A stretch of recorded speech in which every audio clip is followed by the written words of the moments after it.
Meu Deus, essa escola é linda. Eu sempre quis estudar numa escola medieval. Cara, ela é linda. Eu vou tentar fazer amizade com alguém. Deixa eu ver. Mas quem? Ah, sei lá. E vocês sabiam que iria entrar uma aluna nova? Sério? Não acredito. Aluna nova? A gente podia zoar com ela. Ah, eu posso zoar com qualquer um, já que minha mãe é a Ariana Grande. Não sabe falar o nome direito. O que você disse, querida? Nada, amiga. Falei nada. Ah, esses são tudo falsa, velho. Queridinha, tenha cuidado com quem você fala, minha querida. Tá bom. Tá, vamos zoar ela como?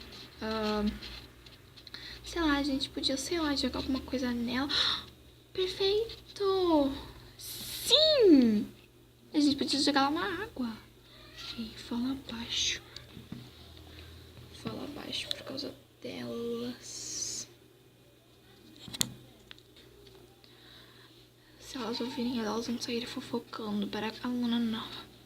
Pois é, peraí, quem que é aquela tiquinha lá? Aquela tigre. Ai, pra que empurrar? Ué, se esconde, gente, se esconde. Ai. E a aluna nova? Não acredito. Vamos entrar aqui dentro em uma casa. Não. Esse aqui é o pátio. Mas tudo bem. Olha ela. Ai, não tô afim de ficar aqui. Não tem ninguém pra... Sei lá. Eu vou dar a volta. Vocês ouviram? Ela tá dando a volta. Isso aí, vamos empurrar ela na água. É, a gente vai, a gente empurra. Ai, Jesus amado, vem cá.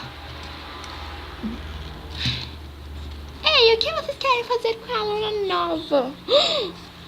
Não te interessa, sai daqui agora. Menina, sai daqui ou você quer apanhar? Tenho medo de apanhar, não. Eu tô muito mais forte que vocês. Nossa, você tem coisa no meio, menina. Queridinha, cuidado com quem você fala. Sai daqui. Tá fresca, idiota. Vai embora mesmo, idiota. Ninguém gosta de você. Isso é. Ninguém mesmo. Nem sua mãe. Puta merda, o que tá acontecendo? Eu preciso ir embora.